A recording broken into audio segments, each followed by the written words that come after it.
We recently initiated about a year and a half ago the 3-year plan for Kids Chance. Two of the major goals within that plan were advancing the Kids Chance brand and maintaining and building, or building and maintaining, a strong community engagement program.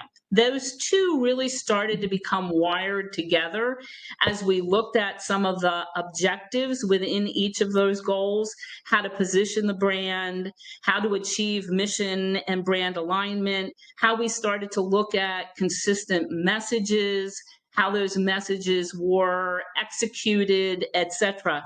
It really sort of pulled in how we defined the audiences we were communicating to, and how to build off of the key stakeholders that we already had involved with the organization, as well as determining other audiences that we could bring in order to expand. And that's where it really sort of took us into a series of focus group activities around brand awareness and community engagement, really specifically targeting those two strategic goals. So I like to make this presentation as a from the plan to the outcomes, if you will. Everything we do, I try to link back to that strategic plan.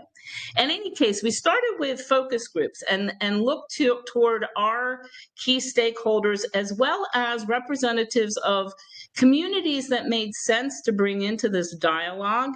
We had 3 to 4 active sessions around this, and really where the focus groups were sort of directed was to look at and identify the likely and natural audiences for the organization. We were able to identify a long list of those, which would include certainly our state member states, the workers' comp industry. A little bit of background for you: the Kids Chance organization is a group that raises scholarship funds for kids who have a parent who was injured or killed in a workplace accident. So the industry was very relevant: national employers, workers' comp groups, educators, students, our funders, long list of groups. From there, we tried to determine how these audiences actually interrelated with Kids Chance. What was their connect point? How were they working with us now? And we defined the audience more broadly in each of these different sectors. What that resulted in was really the identification of, I think, 4 specific pillars that the focus groups identified as key to building a strong community relations program. The first being strengthening, how do these communities and audiences help to strengthen our governance? How do they supply the leadership, the structure, et cetera, around our governing body? How do they participate and make impact in funding? And that funding and resource development can be very varied and very broad, but are they making an impact in funding? How do they ensure, as audiences, that their members are engaged with Kids Chance? So if you've got 48 state organizations, how are those members making sure that their larger communities are engaged with us? And then, of course, advancing the brand. So really 4 pillars in this conversation that has come out of 4 fairly strategic and large focus groups were: how do we strengthen the leadership and governance? How do we look at funding? How do we look at our member or audience engagement, and how does this advance the brand? So each of those focus groups allowed us to then take the communities that we were looking at and discuss them in relation to those 4 processes. How did we decide to manage the process? We created a community engagement committee.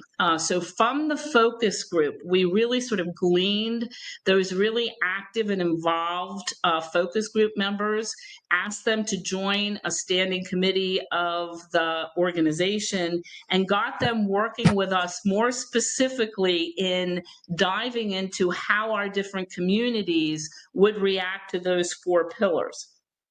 Of course, their overall responsibility was to help us really build the Kids Chance community nationally, including visibility and branding. Along with that, we looked at, how will these communities help us with our mission, our governance, which is really to provide us with identification of applicants. So how do we use our communities to really hone in on the mission that we have? How do we identify and engage potential volunteers and especially leadership? So if you think about any of you who are working with boards, if you've got a board of directors, committee members, officers, we have that times 49, 50. So a lot of volunteers and a lot of volunteer leadership is necessary to maintain the organization. How do we garner support in all manners, not just fundraising, but in in-kind support, in resources, in infrastructure support? How does that funding model work, and how do each of these communities, sort of pinpoint their pivot or their alignment with us in a funding capacity? And then, of course, how do we advance the brand through these communities? We took some time to really define what Kids Chance was talking about when they talked about community engagement, because I think you can get a very broad definition, and we really tried to keep ours honed into the process of building relationships with our community members who are going to work in partnership with us to create very energized networks that will support our mission. So really, we're taking that community support and expanding it through the networks of these audiences. So that's the sort of the key point that we came up to as we started with the concept and the strategic goals and sort of moved it forward. The elements of engagement we looked at is we have to show audiences what our problems are, what we are trying to solve, how providing scholarship assistance for these kids really is going to make a market in difference in their lives and the lives of their families.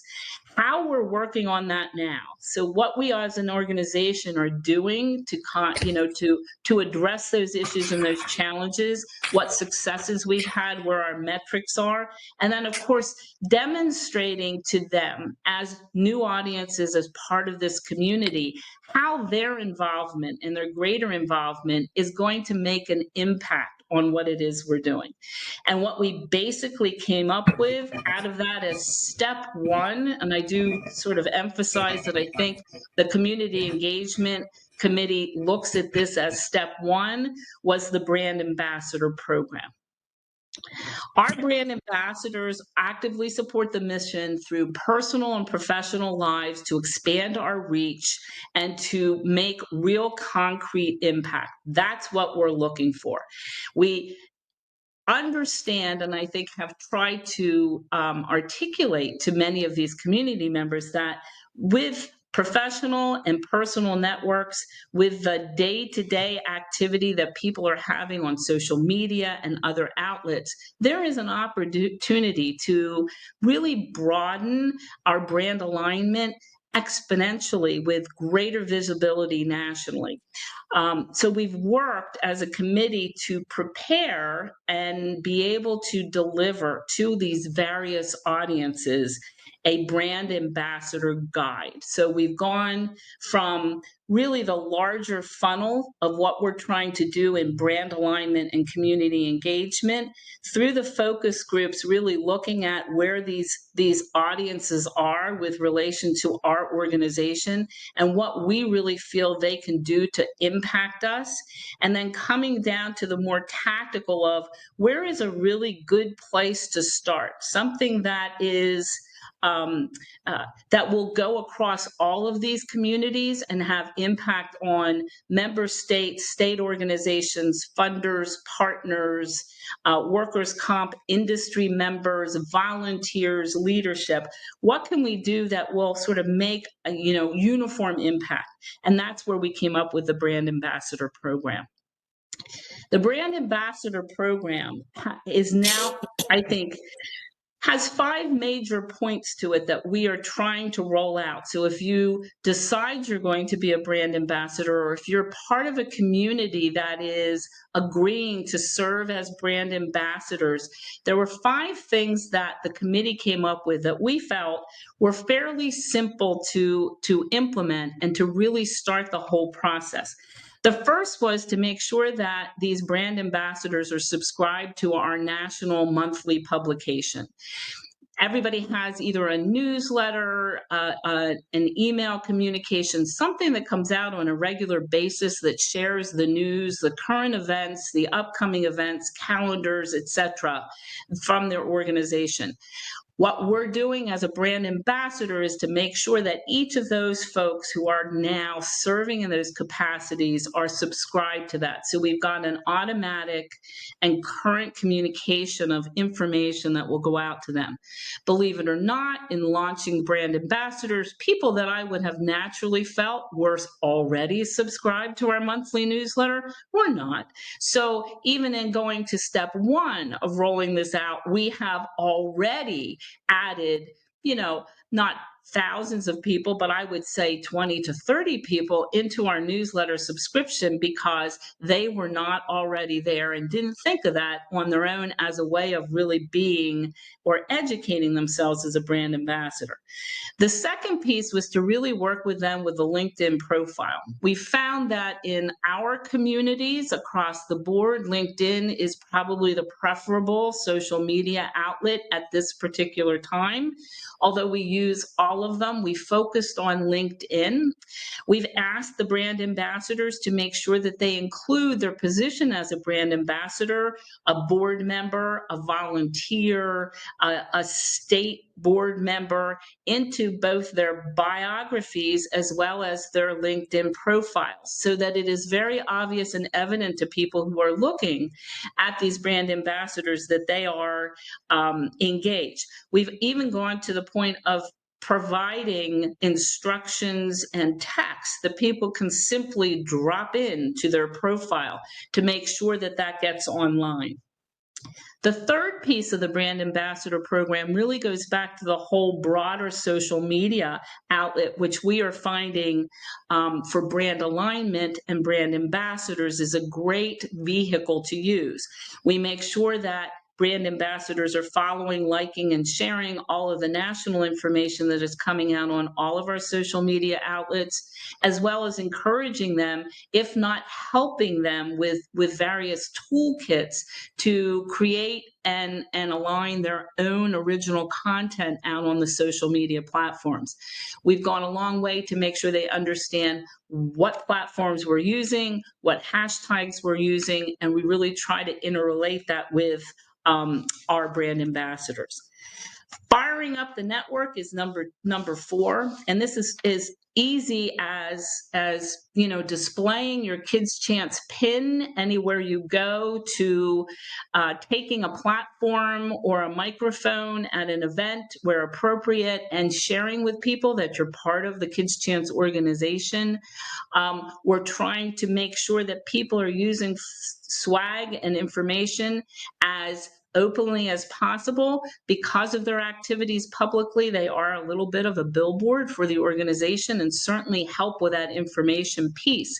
There is and continues to be, I think, developed under the guise of the Community Engagement Committee, collateral that can be taken, can be emailed, can be distributed, can be posted, can be left behind, depending on the activities that the brand ambassadors are using to move through those pieces. And we're always, depending upon the feedback that we're getting, and this is very early in the program, but we're always modifying some of that with specific messages. So messages for state organizations are very different than messages for some of our funders, which is very different than sometimes messages for people in the industry, et cetera. So there is some really shaping and focusing of exactly what we're doing with some of these collaterals, depending on what audience that you're dealing with. And it's part of, I think, what the committee has already identified as a real challenge, in that we know what our 4 pillars are. We know that we want our communities to engage with us in sort of governance and leadership, engagement, funding, and brand awareness. But the way that they engage and the order in which they engage is very different depending on where they are. If you're a large employer, you may be looking at this from a sort of a governance HR piece. If you are a major workers' comp corporation, you may be looking at it as a funding and a partner piece. But all 4 of those spokes are very important to our community engagement program. The 5th piece is to engage the membership of the particular audience around a major event or function that you do in your organization. We've got an Awareness Week program each November. We rally around Workers' Memorial Day in April. These are 2 major initiatives that happen annually that all of our brand ambassadors can point their energies to and their membership to. We create toolkits for them to use that have text for emails, text that can be posted, social media posts, etc., so that it's just a matter of thinking about, during a time when visibility on the organization is very high, using that time to move through the things that a brand ambassador can do that give us depth and breadth in those types of national programs. And I know most people do it either around a large fundraiser, your annual gala, a major activity that's happening within your organization. We use those 2 times of year as our key focus areas to bring larger visibility to an organization that really has 2 points during the year that I think are natural points. In the Brand Ambassador Guide, along with those 5 points that we are trying to build into each of our brand ambassadors, there are some standards that we put in place because people are representing the organization. They need to understand what our standards are and work within those. And we're very careful to give people the creative point that we think is really important and the ability to focus into the community that you're dealing with. But we also want them to, sort of understand what some of the basic standards are for us. So that's what we have started. The Community Engagement Committee really published this in late February, so it's really hot off the press.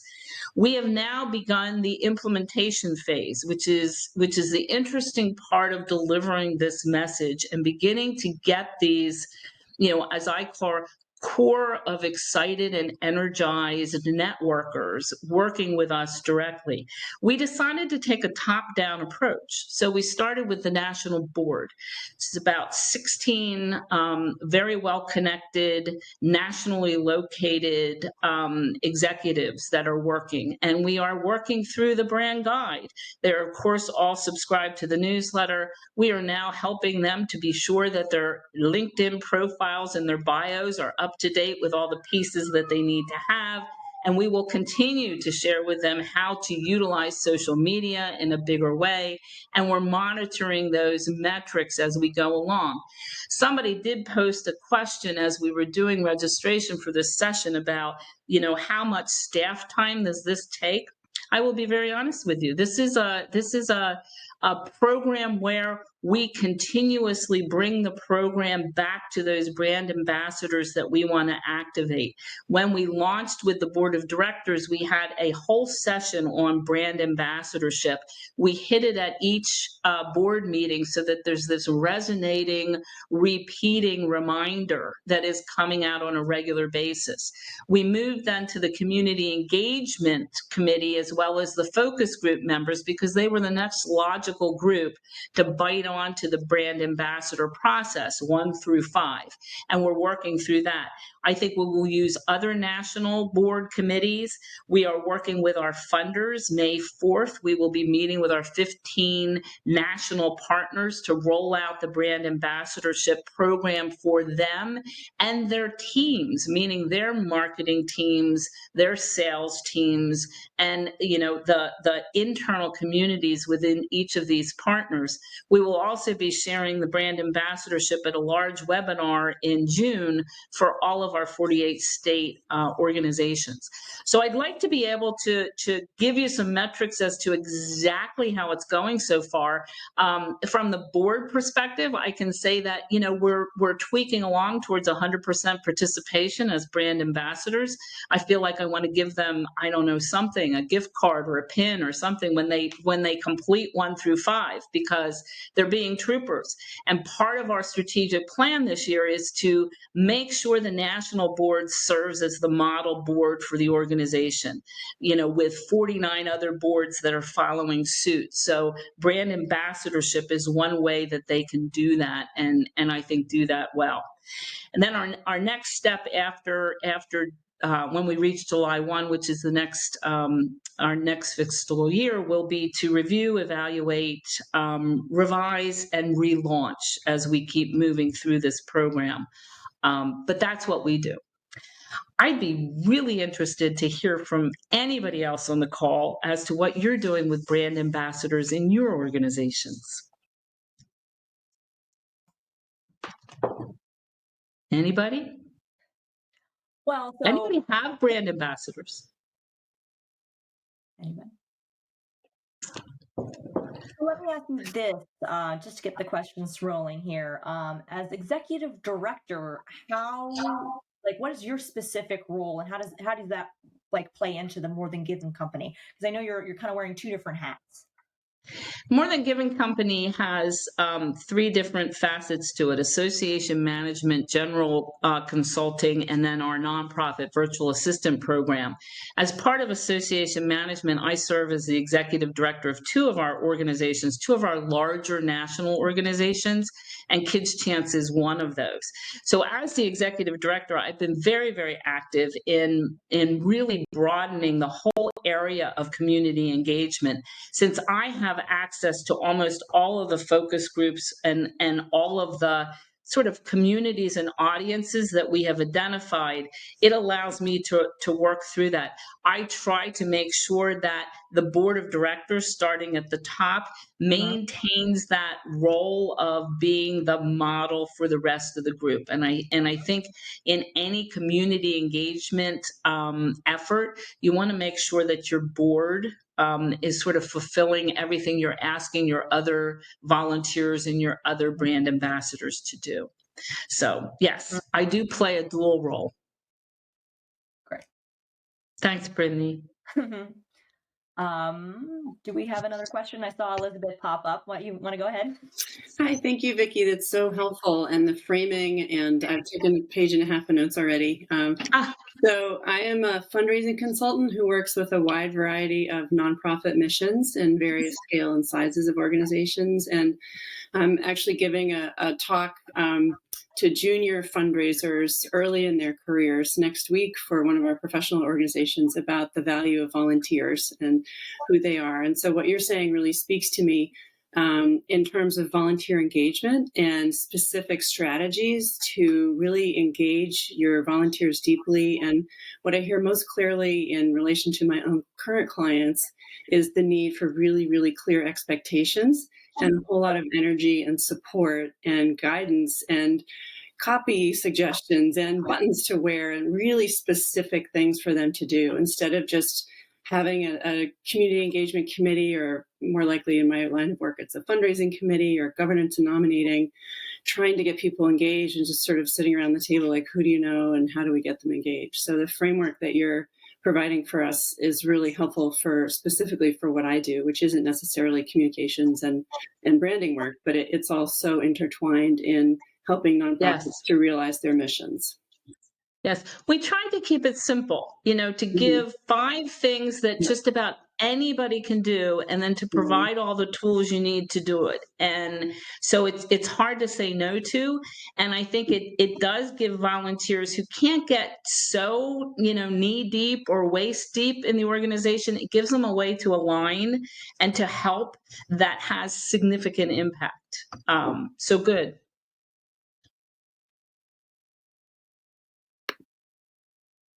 Any other questions? Vicki, I have one question. How do you go about identifying the ambassadors in the first place? What are the characteristics you look for? So what we really do is we start with the community, and then we work the community through we work the ambassadors through the community. So if we are talking about our partners, for instance, we would start at the advisory board, which is where the CEOs of each of our partners serve and sit. We meet with them twice a year. We introduce the concept of brand ambassadors to them, and then discuss with them how that can trickle down and infuse through their companies, and usually start to identify some specific points: the salesperson, the marketing communications person, and then, picking up on the guide, how some of those, I think, fairly easy points can be translated to even their employees, so that everybody can be taking advantage of that. If you're a member of Paradigm, you are, a partner to Kids Chance. And that doesn't matter whether you're the, receptionist at the front desk or the CEO. You're all part of that community. So it's really working, I think, first and foremost with the community leadership and the point people. And if there are marketers and communicators within that, it helps. And then sort of devising a plan to infuse through the entire community. That would apply to the state organizations. So when we go to the state organizations, we work with the Council of State Organizations, where there's a representative from each of the 48 states that sits at the table. We will introduce the brand ambassador guide, work with them for the right connect point to each of their organizations. So it just sort of looks like a network that flows down from the top.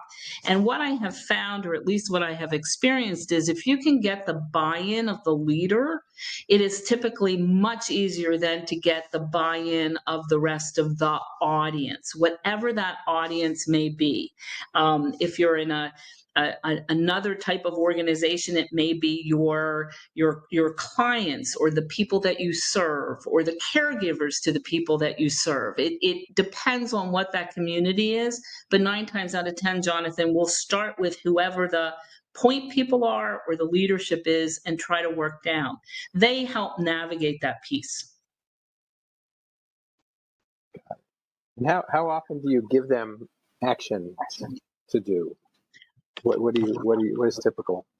Well, so far we're just sticking with those 5. So as we're launching this out, we're sticking with those 5. And I think the feeling of the community is that at this point, if we can get some of these major communities making impact with those 5 points, that we have really made huge links in, who is subscribing to us, what we look like in a social media fashion, how we're pushing out our major activities each year to a larger level of awareness through our toolkits.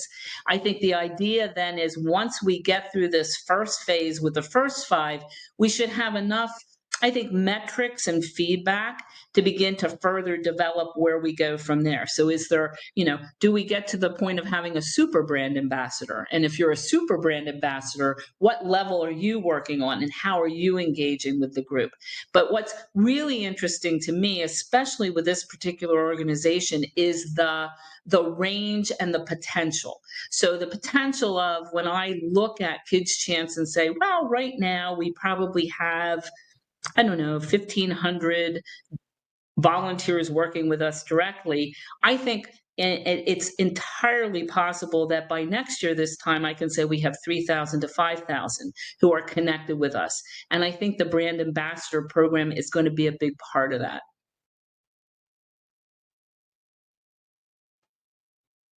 I hope. Elizabeth. I have a quick question. At what point does their engagement translate into philanthropic giving? And do you ask them to do that as part of their engagement? We haven't done it yet. So you can be a brand ambassador and not necessarily be giving to the organization, but I see it as a natural movement towards the other three pieces of the. So once you're working with us branding wise, then we're going to start to look at how does that play out in fundraising? How does that play out in leadership development? And how does that play out in just sort of overall engagement from your entire community? And we've talked at length about the funding piece because we've looked at different communities where, coming at it from a funding standpoint is not really going to resonate. We look at large employers, for instance. In our case, we'd like to get more large employers knowledgeable of and working with Kids Chance, but they're not really looking to support us financially at this point. Most of them have huge grant programs and already have pretty set grant guidelines, et cetera. But what they can do for us is give us the visibility nationally because they are national brands, and to help us with, our governing mission, which is identifying student applicants. So the entree into that particular community is a little different than it may be to, industry corporations who live and breathe the workers' comp piece. So that's how we've done that.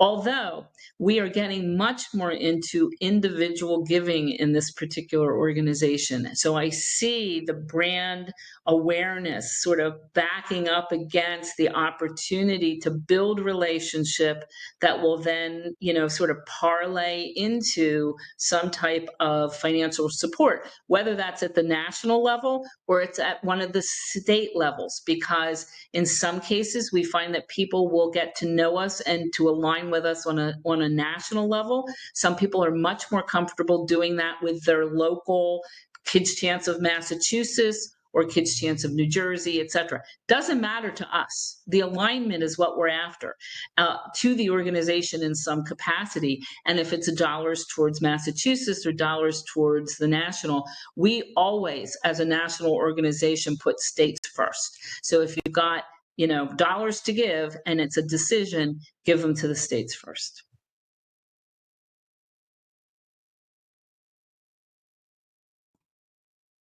Right. Well, we did have a question from Loretta White from the Food Project, but I don't think she is here. So her question was, as brand ambassadors and influencers continue to accelerate their pay-to-play contracts, what is the best way to find and engage those who are intrinsically motivated and inspired by your organization's work? Does anybody have an answer to that? I mean, I think what I would be looking at is building the relationship. So if there's passion about the cause and we start to build the relationship, I think that the dollars and the payment follows. I think, at least from my vantage point and doing this for 35 years, I always start financial discussions by building relationships, because I sort of feel that works better. And I think as a brand ambassador, you're selling the brand, you're selling the passion around the organization, you're also selling why you're involved, because I think that speaks volumes to people, especially in a fundraising mode, that if you're giving your time and energy and you're actually taking the time to engage others to the nonprofit, it must be relatively important to you. And I think that's what we build off of in some of those relationships. But somebody else may have some other feelings. I don't want to do all the talking.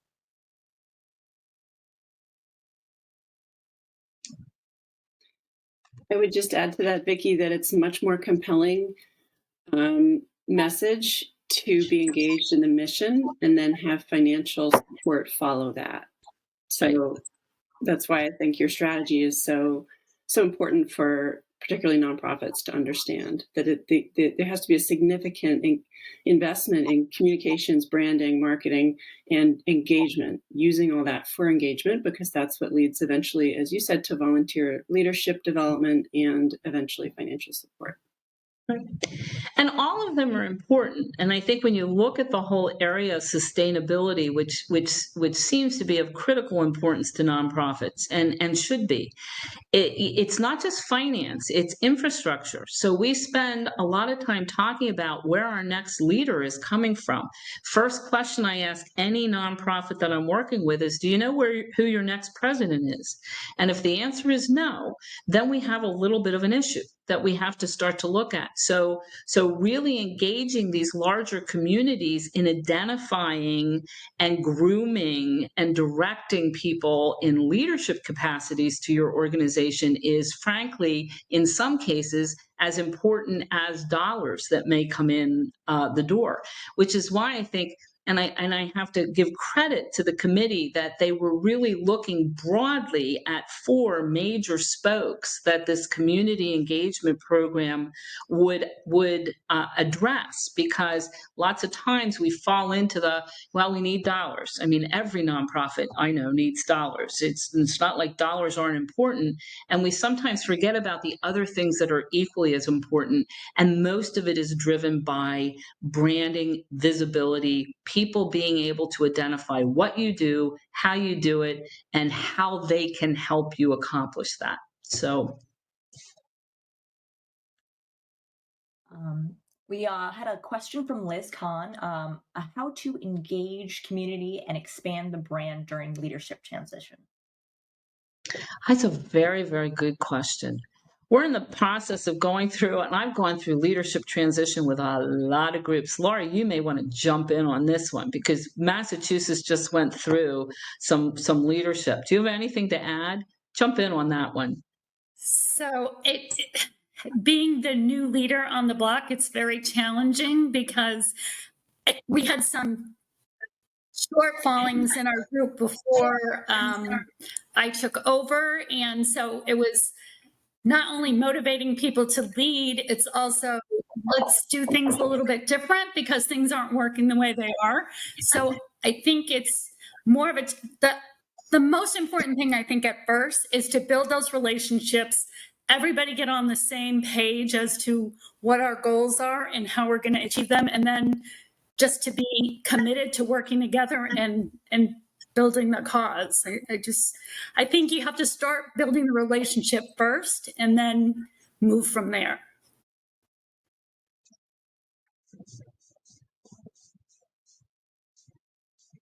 Agreed.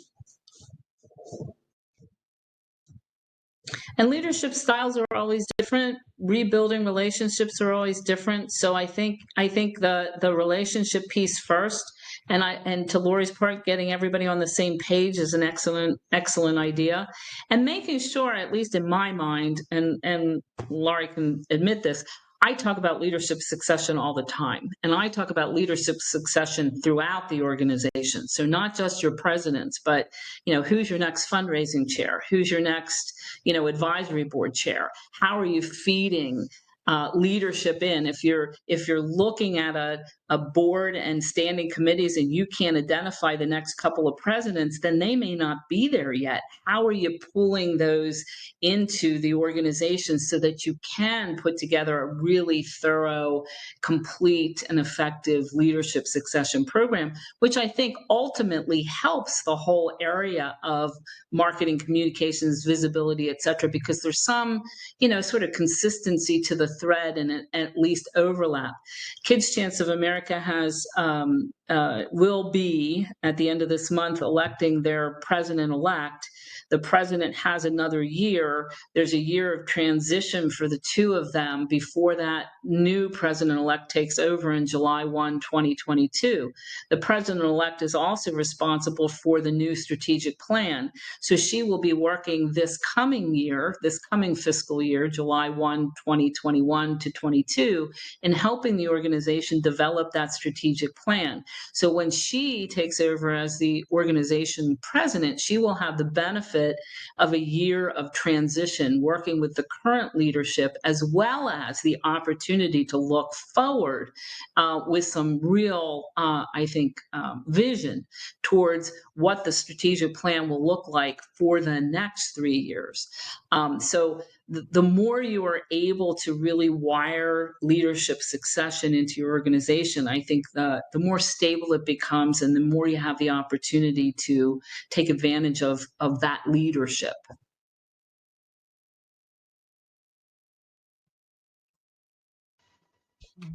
Great. Let me see what other. I have a question. Thanks, Vicki, very much for that. And you mentioned during your talk that one of the questions that had come up was around staff time necessary. Mhm. So kind of along those lines, do you have ideas or kind of a checklist for like what an organization needs to have in place in order to launch a program like this and to do it well? Because I think like if you start doing it and then you can't maintain it, it's worse than not doing it at all. Well, I think that I would offer a couple of recommendations. Number one, make sure you've got a strong volunteer committee that rounds out your staff committee, because the staff can't be the total backbone of a brand ambassador program. I think we provide direction, we run interference, we give the committee what they need, but there's got to be a committee that is committed to community engagement. And I think that would be the first thing that I would say. I think our community engagement is about 12 people large. It has been sort of a great way to onboard new people to the organization. I mean, who can argue with community engagement? Giving the choice between community engagement and fundraising, everybody goes to community engagement. So we've really been able to sort of, since it has been a major focus of the organization, we've been able to bring more volunteers in, really committed volunteers. That would be number one. Number two would be to put together a brand ambassador approach that is simple. And by simple, I mean reasonable to implement. When we first started, I think the group had about 12 or 13 ideas of what brand ambassadors should do. And what we did was kept paring it down to what are the simplest, efforts, tasks that these brand ambassadors can do to generate the most impact, and try to prioritize those to what we came up with as the top 5. And then, in implementation, don't take on your largest community. Maybe start with, as we did, the board. So if we can be successful with these 15 people, then we can feel like we can start to move out to different groups. And that has been our implementation philosophy. And I think that's what I would recommend. That it enables you to sort of navigate and control the investment a little bit, so that you're right, you don't overpromise and underdeliver. Thank you. Yeah.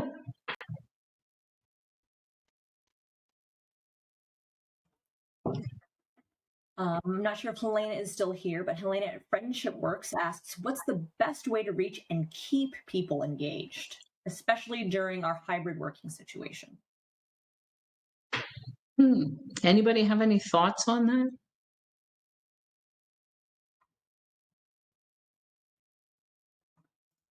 I can tell you what we've tried to do is to just be as consistent as possible, because it is hard in the hybrid situation. So if we consistently deliver our board bulletin every Thursday at noon, we consistently do that. If our chronicle comes out the second Tuesday of every month at noon, we continue to do that. We're trying to make sure that our habitual and routine things are staying, so we're not throwing anybody any more curves than they have already gotten.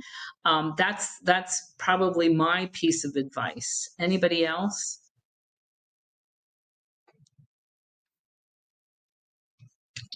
Elizabeth. In working with a wide variety of nonprofits and a group of consultants who also work with even more nonprofits, and specifically looking at online events for fundraising, in the past 14 months that we've all been virtual, across the board, we are hearing that people are attending more events online. They're giving more money.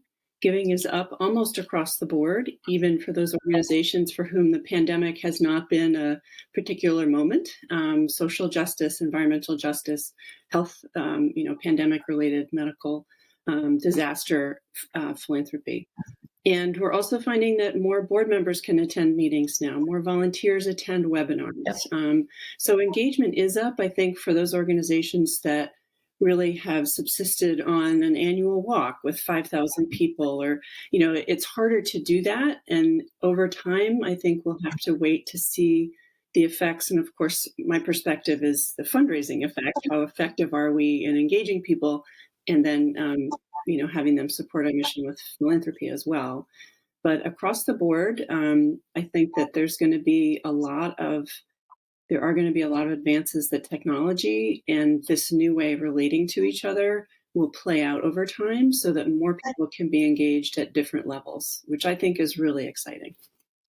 I do too. I would agree.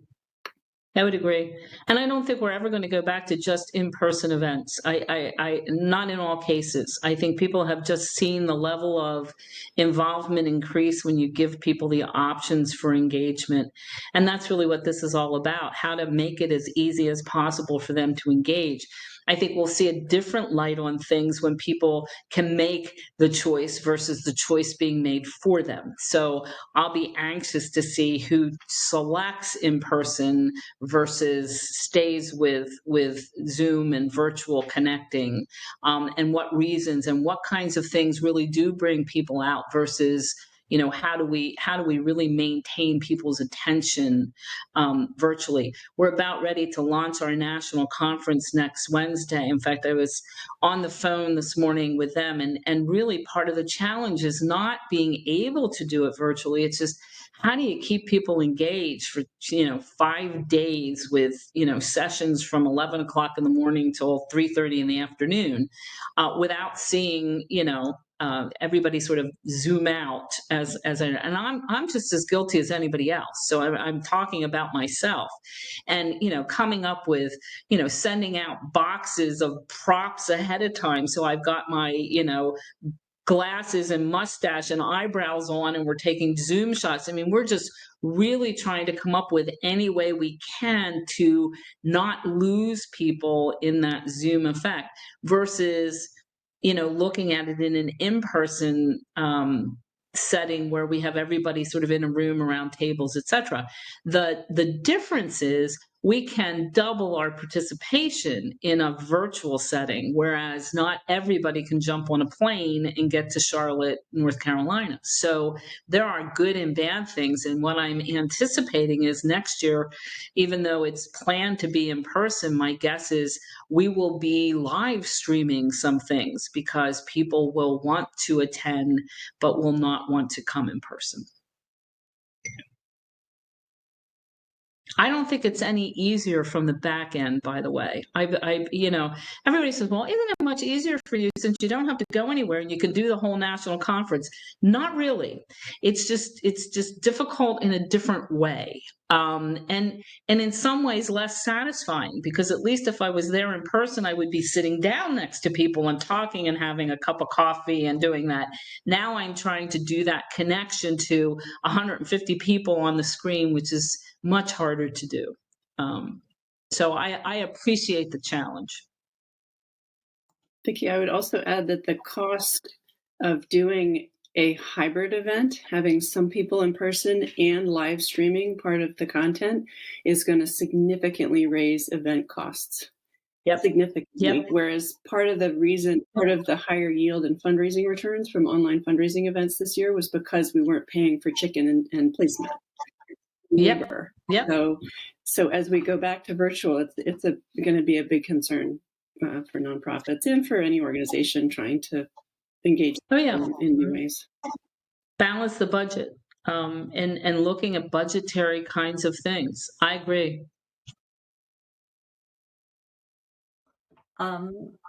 Vicki, are there additional implementation tactics or constituents to consider for a successful ambassador program?